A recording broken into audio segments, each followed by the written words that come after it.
Hi again to Tsemtulku's Paranormal Zone. We're going to have a lot of friends and students and people that we've never met who are going to tell us their very interesting stories and what had happened to them. But I'm going to share another one of my stories with you tonight. And it happened to me and 4 monks. When I visited years ago, I think it was 1994, 1995, to beautiful Malaysia when I visited, we had gone to the north. And we had gone to one place there called Grik, G-R-I-K. It's not Greek as in Greece, it's in Greek as in Perak State, Malaysia, and that's north, bordering with Thailand. Beautiful place. Rural, green, fresh.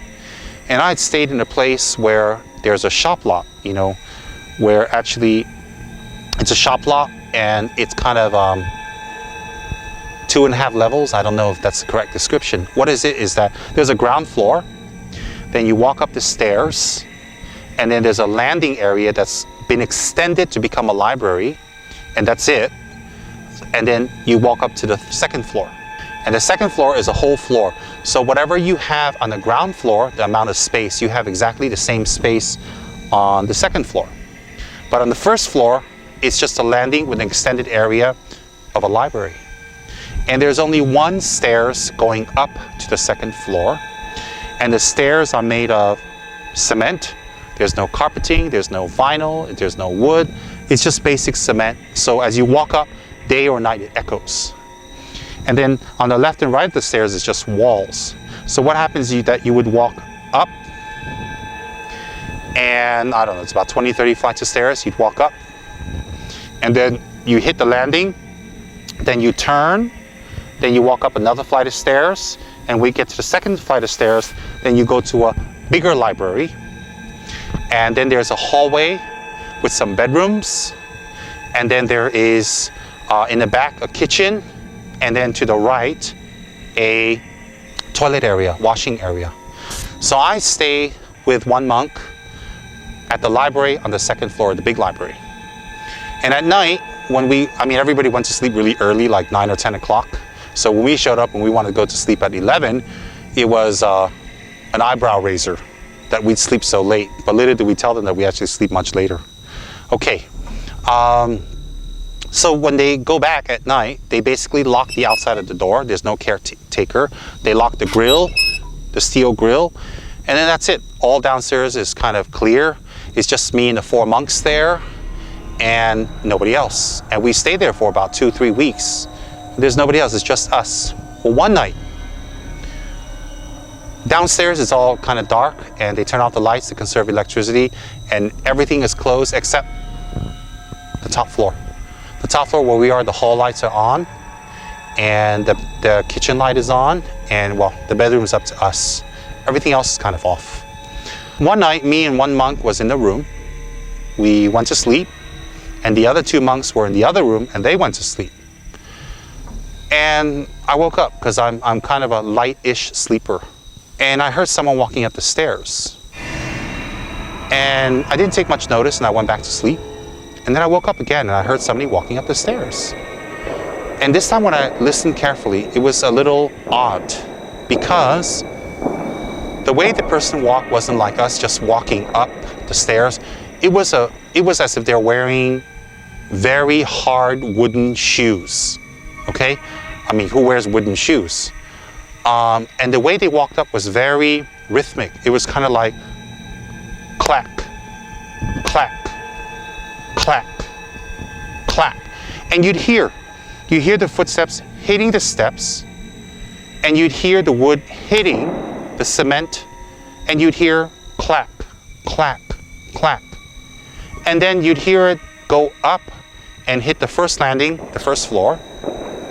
And then there'd be like quiet for a few seconds, and then you'd hear it going up the stairs that will come to our room. And it's very rhythmic. It's like clack, clack, clack, clack, clack, clack.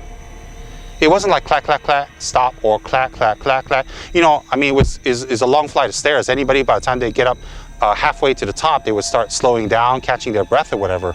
But this person, or whatever it was just walking rhythmically at the same speed. So I woke up the monk that was with me, that was assisting me, was my assistant. And I said, are you hearing what I hear? And he says, yeah. He says he hears somebody coming up the stairs. And then he said to me, but this doesn't sound normal. I said, exactly. And I said, go and see who it is. He says, sorry, I'm not going to go see who it is. I said, come on, you're a monk. Why are you scared? Go out and see who it is. He says, no, I'm not going to go see who it is. Somebody's walking up the stairs. So we just sat there and listened. And when it reached the top of the stairs, there was total silence. And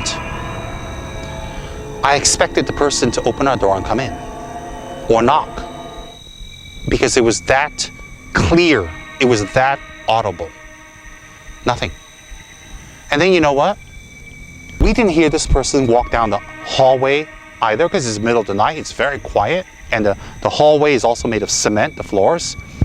And the funny thing is, I didn't hear this person walking down the stairs.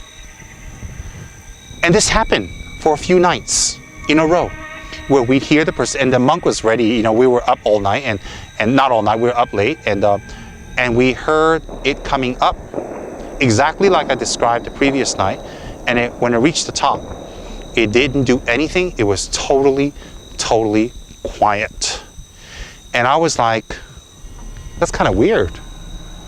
So anyways, we woke up the next day and we did our thing. And a few days later, all of us were in Penang. And I was being hosted by this lady named Patsy. She's a good friend of mine. And we're driving along the ocean area.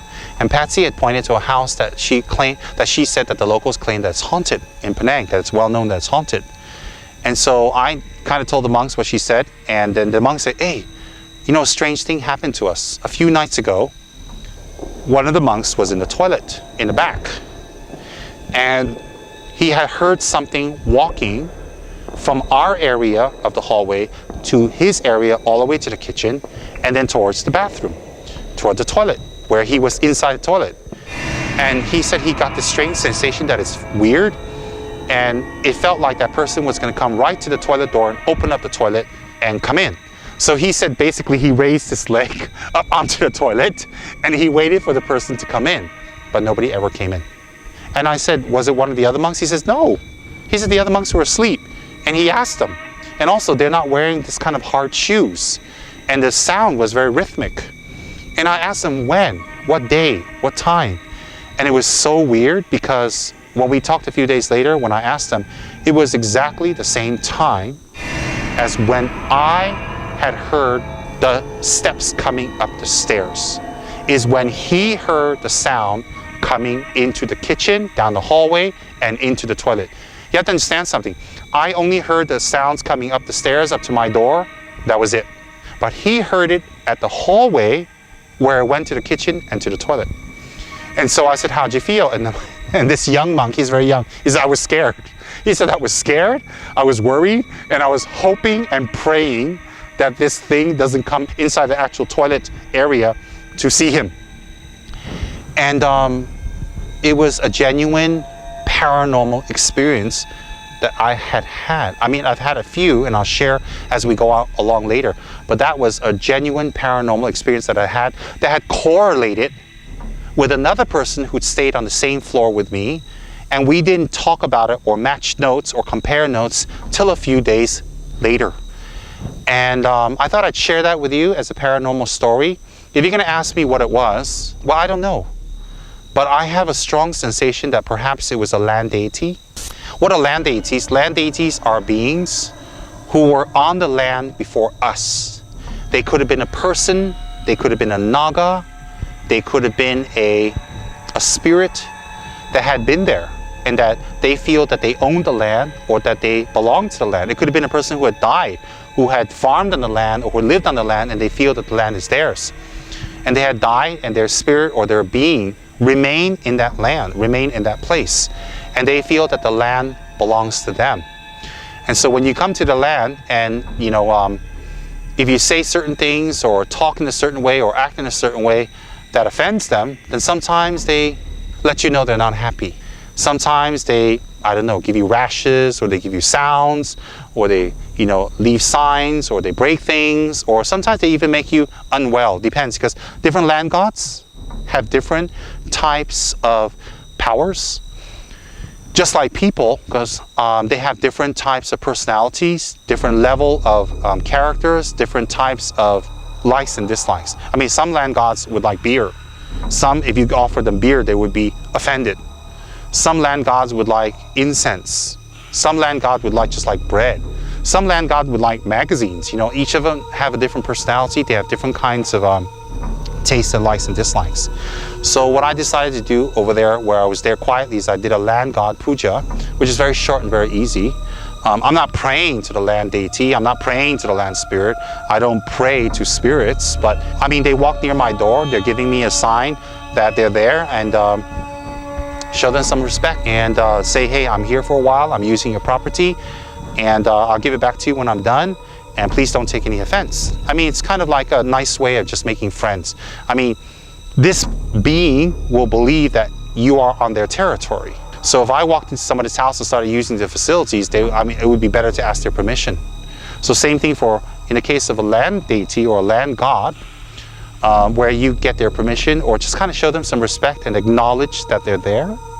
So what happened was I did a short land god, land deity, land spirit offering, where I had some candles, some incense, some bread, some snacks, some drinks, and then I recited the necessary liturgy. And I told them that I'm going to be here for a while, and I'm going to be doing some visiting here and meeting some friends, and just basically visiting. And these offerings and these kind of edibles are for you, and hope we can be friends. So I did that kind of offering to them, and after that, I never heard again. I didn't hear the footsteps. I didn't hear anybody walking. I didn't feel anything. Nothing at all. So I guess land gods in Tibetan, we call them Yu Ha. Yu is a place, Ha is a god or a deity. Yu Ha. So in English, you would translate that as land god, you know, because English language cannot accommodate a lot of the Eastern translations, such as Tibetan language. So what happens is you have to realize that I'm not going to set up an altar and pray to them. I'm not going to set up a shrine and worship them or ask them for this and that, because they are a spirit. They are a disembodied being. You know, they are more or less like me, but with a little bit more of abilities, because they don't have a body to encumber them. But I'm not going to worship them or anything like that, but I will make friends with them. And I've come across many people in the last 10, 15 years that have had similar experiences or different. And when we do this kind of land god liturgy, it works, it helps, all right? We all have our methods. That was my method, that's what I did. That's not what you need to do, that's not necessary for you. Everybody has their methods. Every place, every country, every culture has their own methods to appease these supernatural beings. So I'm not telling you to appease them my way, or that my way is the only or right way. What I'm trying to tell you is that if we show them some respect and we appease them, then they kind of feel happy and they kind of calm down. Some of them are people who have died, and they're lonely and they're cold and they're hungry and they don't have anybody they're familiar with, and they're kind of sad. So when we make that kind of offering, it kind of gives them some comfort and relief, and then they feel better. So what I usually do is I get some bread, no meats, no alcohol usually. I get some bread, I get some cakes, no eggs, and I get some incense, and I get some light, and I put some chips like Doritos, or, you know, potato chips, or some Chinese snacks or whatever, vegetarian snacks, and I put it there, and I kind of just talk to them. I mean, I don't see them, I don't hear them, they don't talk to me, and I kind of say, this is for you, and I hope that this will bring you some comfort, and I hope you will be okay. Okay, so that was my kind of experience with what I think was a land god, what I believe was a land god, but I can't 100% confirm. But for sure, after I did those kind of friendship offerings, I didn't hear the sounds anymore. That's kind of what happened. Okay, I wanted to share that with everybody, all my blog friends. Again, I wanted to say, I welcome all my blog friends, and I welcome all of you, and I'm very happy to receive emails and notices and letters and communique that my blog has changed your life or helped you or enriched your life or gave you some direction or gave you some, if anything, entertainment. I'm very happy to hear that. I don't have any kind of feelings like I'm the savior of the world, but it's nice to know that I've done something good for somebody else. It's nice to know that I was able to help somebody else. So I'm going to continue this, and I'm going to interview different friends, different people. I'm going to have them interviewed also, not just me interview them. And we're going to talk about very interesting paranormal stories, like what I just shared with you. Thank you very much, and good night.